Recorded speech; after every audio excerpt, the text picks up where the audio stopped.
So let us consider two non-empty sets A and B.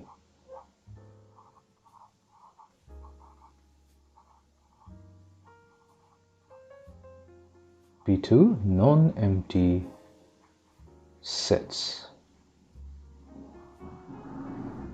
And suppose A has the elements A. Let's say A has the element denoted by small a, and B has the element small b. Now we are going to define the Cartesian product of A and B such that the product of this two set is going to contain all the elements of the ordered pair A comma B such that element A belongs to set A and small b belongs to big B.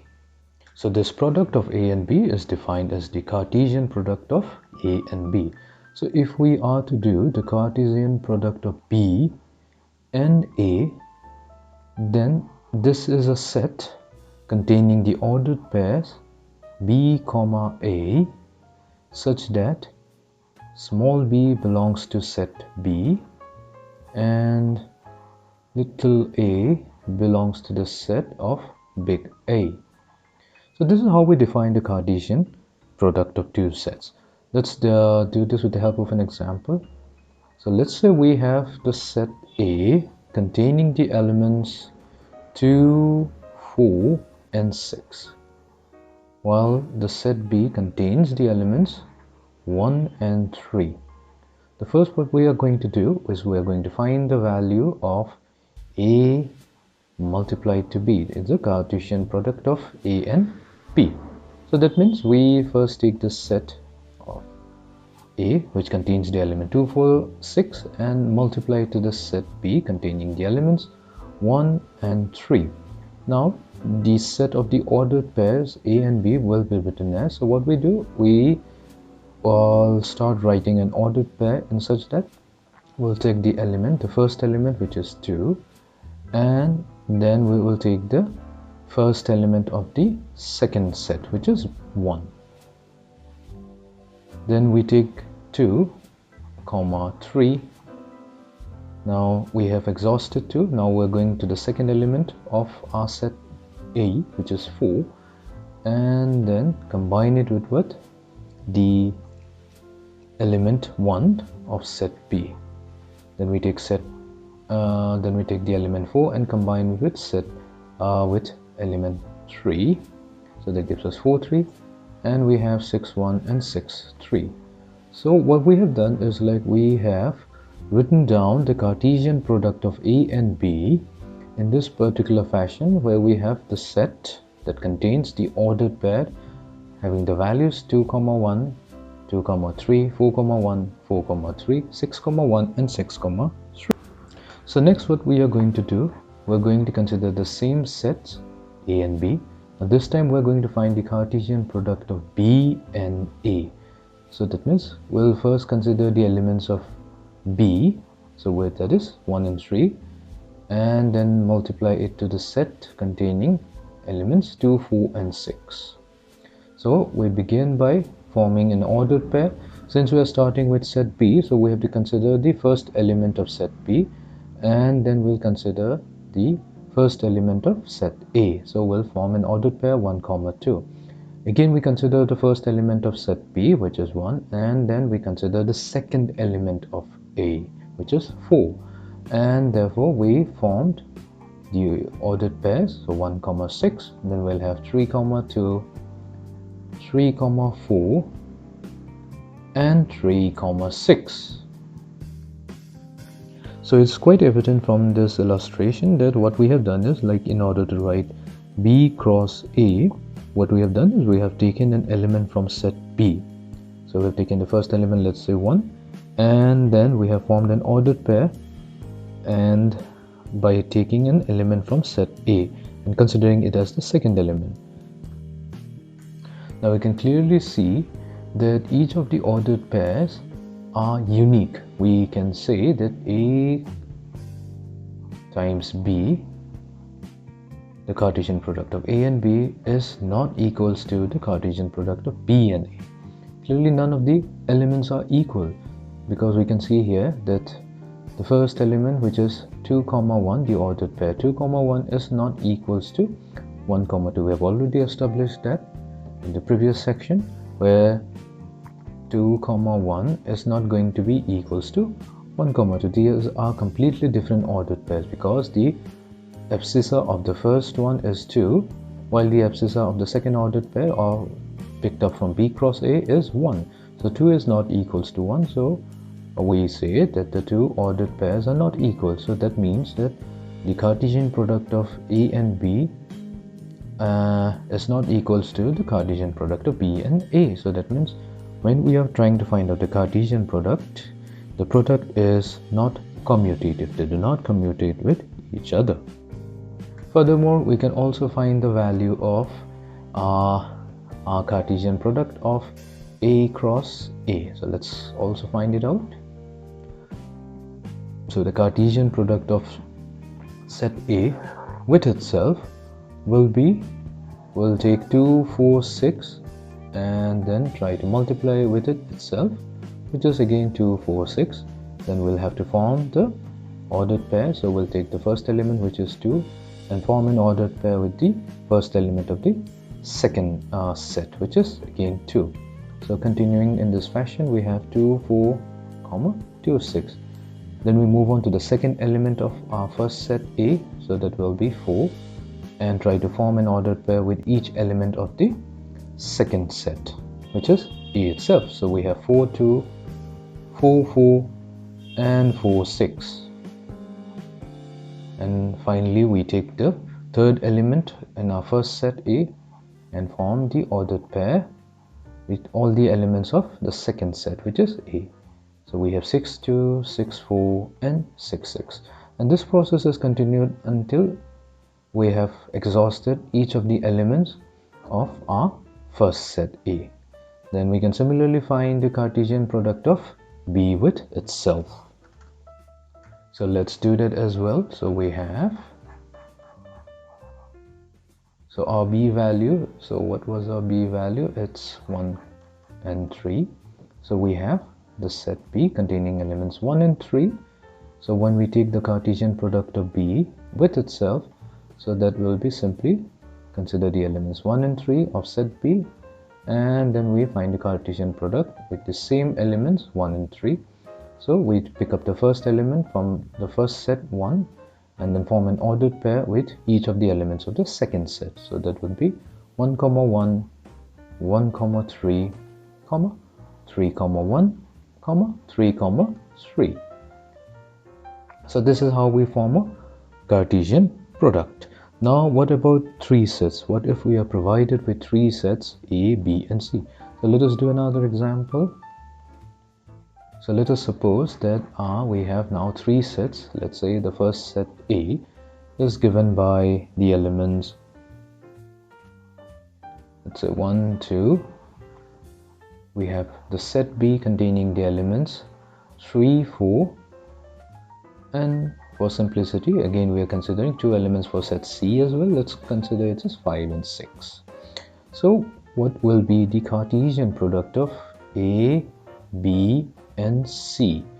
So what we will do, first we'll find out the Cartesian product of A and B. So we have 1, 2, and 3, 4. So let's find it out. Let's keep C as the way it is. We'll not work with it right now. So we'll form an ordered pair with A and C. So that will be simply 1, 3, the first ordered pair. The second ordered pair will be 1, 4.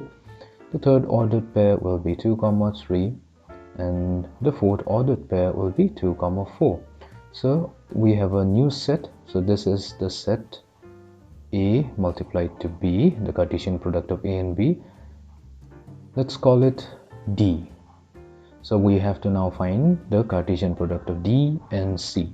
So that will be simply 1, 3, 1, 4, comma 2 comma 3 comma 2 comma 4, and we take it the Cartesian product with C, which is simply 5 comma 6. Now what we are going to do here is, now we're going to consider this, instead of this as an ordinate pair, now we're going to consider it as a single point. So that will be 1 and 3. So our new ordered pair will be 1 3. So this is like the first point, or we can consider 1 3 as the abscissa value, and then we consider the abscissa of the then the ordinate will be the element picked up from the second set, which is C. So that will be 5. Then we continue, so we consider 1 comma 3 and 6 from the second set, 1 comma 4 comma 5, 1 comma 4 comma 6, then we have 2 comma 3 comma 5, then we have 2 comma 3 comma 6, we have 2 4 5 and 2 4 6. So now that we have found out the Cartesian product of A, B and C, let's finally generalize it. So let's say we have n number of matrices, n number of sets, A1, A2, A3, all the way up to n. So we have n number of sets. Then this implies then the Cartesian product of each of the sets all the way up to an is going to give us the set of all n tuples. What means that the first element will be A1, which contains to the set capital A1.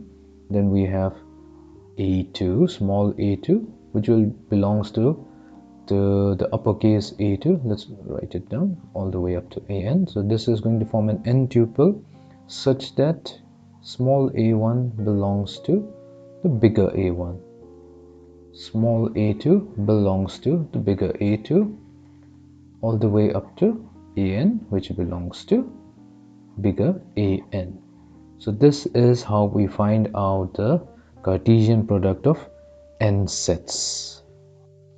So in this particular question, we have a set A which contains the elements small a and small b, and we have another set B which contains the elements x, where x is a natural number and also x is a prime number less than 5. So let's try to find the value of b. So that means we're going to write the set B in the roster form. So this is given in the set builder form. So let's convert it to roster form. So it contains B is a set containing prime numbers less than 5. So we start with 2, 3, and let's say it's less than 5. So that means we have to exclude 5 here. So B is the set containing the elements 2 and 3. Now we have to find out the value of A cross B, the Cartesian product of A and B. So that will be simply, so let's write down the elements of A first, followed by the elements of B. Then we multiply them by forming ordered pairs. So we'll take the element from the first set, which is A, and form an ordered pair by picking an element from the second set, which is B. So we have A2 and A3. So two ordered pairs are formed using the element from the first set A and using the two elements from set B, and we have the second element picked up from set A, which is B, and this will be used to form the ordered pair with the elements 2 and 3. So yeah, so this is the Cartesian product of A and B. Now similarly, let's find out the Cartesian product of B and A. So we have 2 comma 3 multiplied to A comma B. Now let's form the Cartesian ordered pair. So we'll have 2 comma A comma 2 comma B comma 3 comma A comma 3 comma B. So this is the Cartesian product of B and A. Or we can go ahead and also find the Cartesian product of A with A. So let's do that as well. So we have A comma B, the Cartesian product with A itself, which is again A comma B. So we form the ordered pair. So we'll pick up the first element, which is A, from set A. So let's call it the first set, and this is the second set. So from the first set we are picking up A, and we are picking up A from the second set. So we have A comma B, and then we have B comma A and B comma B. So you can similarly find out the Cartesian product of B with itself, and that should give us 2 comma 2, 2 comma 3, 3 comma 2, and 3 comma 3.